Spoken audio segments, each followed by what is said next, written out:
Salamat sir. Bye.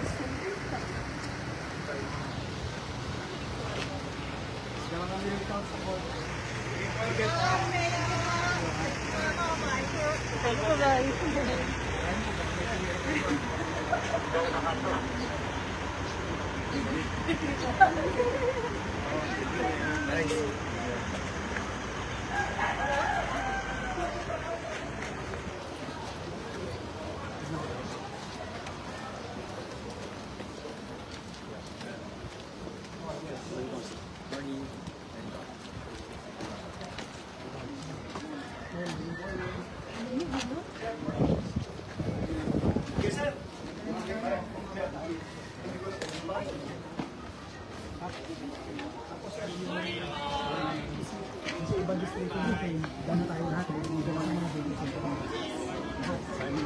Yes, so sa Monday, 1,000. Ngayon, 1,000. Aga pa yun.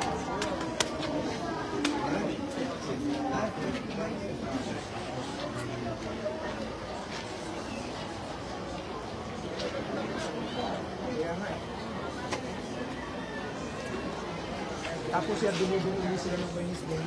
Binibili sila ng Wednesday. Kasi ako ang binibili sa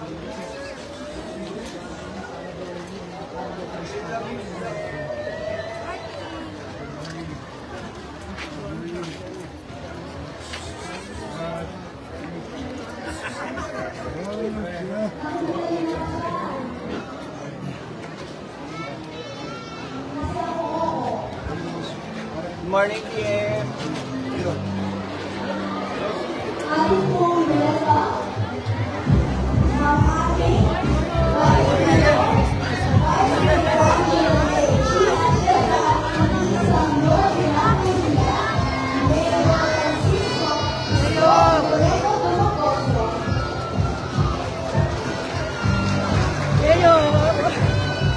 Sabi mo.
Boss, clear na tayo.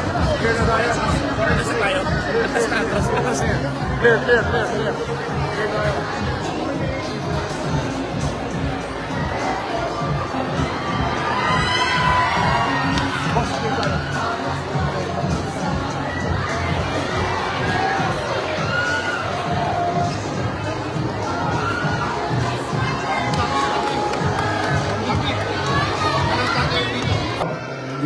marami tayong magaganda ron.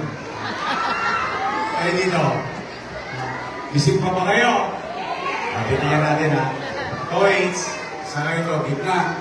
Doon, hanggang doon. Kanan. Ikaw, wakali. Hi! Hello!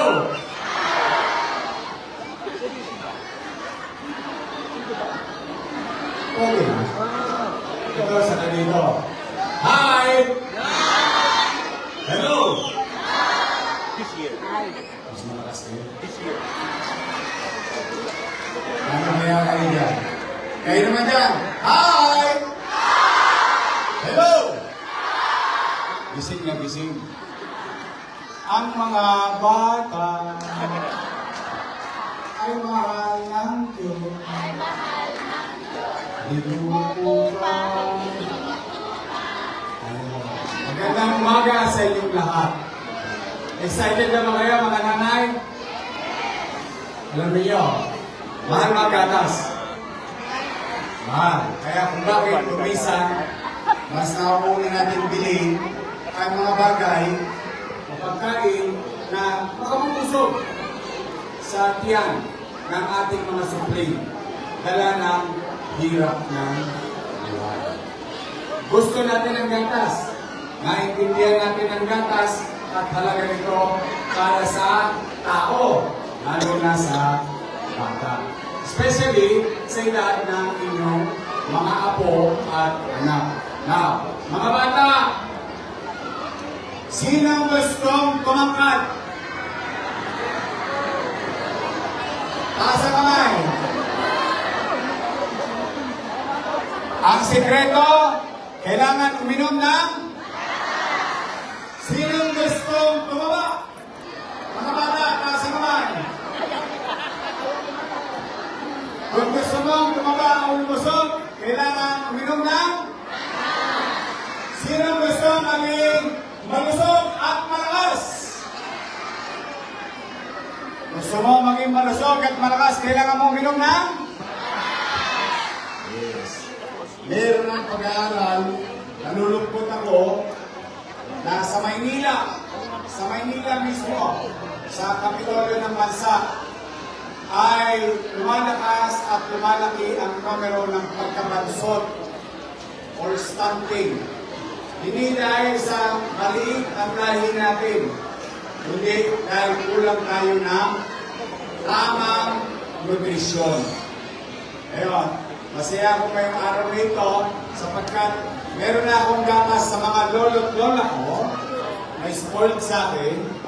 Kung nasimulan ko na yun, magtutuloy-tuloy pa rin yun. O ngayon, may sisimulan tayong panghabang buhay din. Mga gatas sa bawat mag-aaral sa daycare ng lungsod ng Maynila. 3 times a week. Meron kayong gatas. Pwede ninyong inumin. Sabihin nyo sa nanay nyo, huwag ipaliligo sa mukha. Baka gawing, anong tawag yan? Facial. Parang si Cleopatra. Hindi, itabi ninyo yan para sa anak ninyo. Yan ay pera ng gobyerno ng lungsod ng Maynila galing sa taxpayer.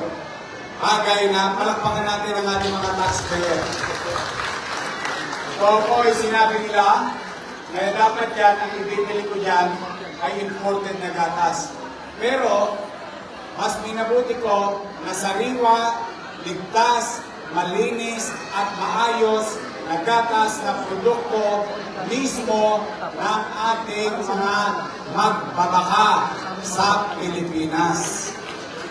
Kaya ang gusto ko, mga nanay, sino kasing idara ko rito? Nasa kami. Kaya, mga batang yutribang, masarap ba yung gatas sa araw? Kasi ako ay katulad nyo rin, produkto ng daycare sa Delpan. Yung Gat Andres Bonifacio Hospital, dati yung tulungan center. Doon mayroong daycare. Doon ako nag-aral ng daycare. At sa Rosaro Armario Elementary School ako nag-aral. Noong araw, meron kaming nutriban at clean. Powder milk, clean. Baliktarin mo lang. Milk. Yun ang binibigay sa amin.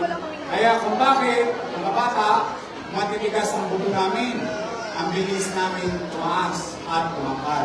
Mabilis kaming lumaki. Dahil sa ginagawa ng pamahalaan at that time, national government. At this time, ang inyong lungsod ng Maynila ang gagawa. 3 buwan. At pag nag-expire 3 buwan, ay tira tayo ulit ng 3 buwan. Kahit wala tayong pera, maghahanap ako ng pera para lang lumusog ang mga batang Maynila. Sa tulong ng mga kusyal natin na nandito, at saka yung isa natin kusyal, kilala niyo ba yung anak ng ex-girlfriend ko? Si Joaquin, nandito si Joaquin, si Irma, Junior, Ibay, Ian, Taga, nandito, yan, kompleto. O tapos nandito yung representative ng ating Congressman, Ernest Dionisio.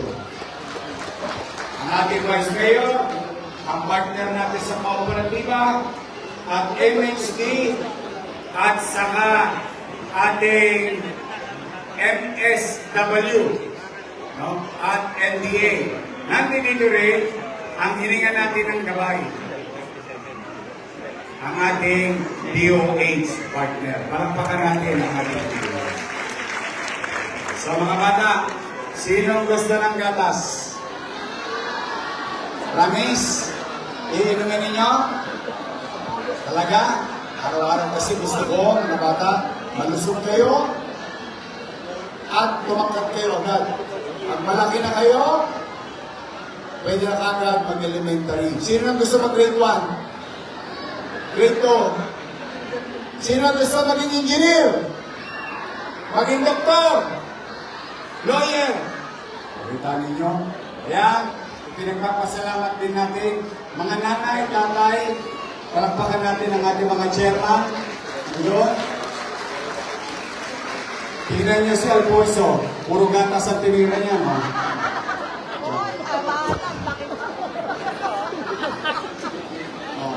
Dahil sa kanila, nagkaroon tayo ng mga daycare. Kaya pinagpapasalamat ko sa ating mga barangay na may daycare. So, kumarata kayo mga nanay. Mamaya, may gatas sa anak nyo, pero special, meron pa kayong wow, pasta. Para sa nanay naman nyo. But, ito po ay hindi ngayong araw lang ito.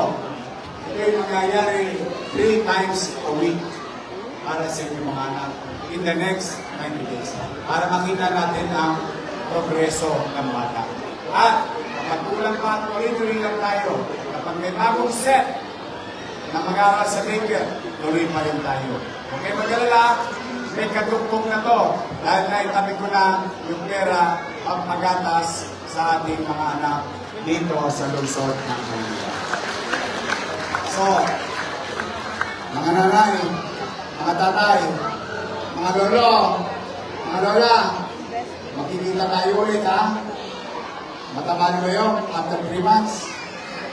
Gusto ko malusog ang inyong mga apo, mga anak. So muli, ito, kayo nga isa.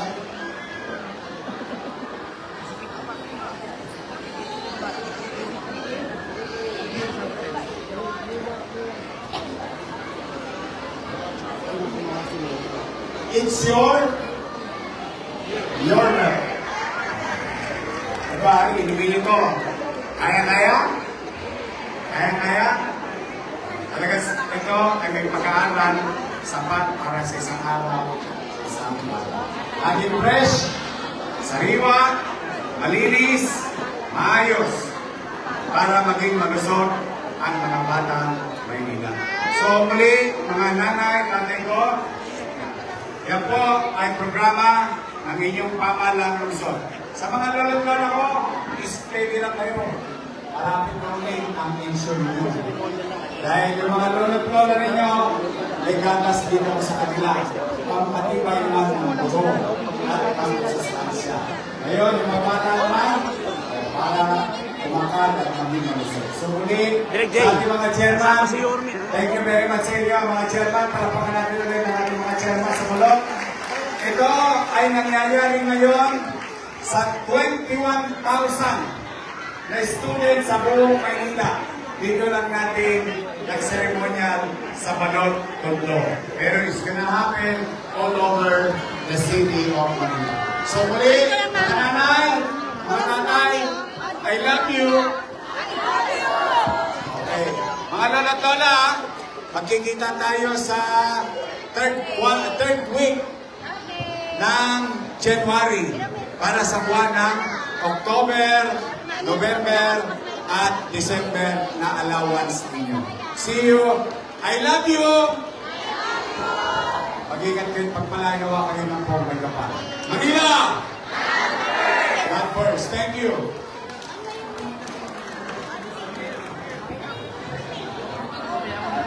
Sa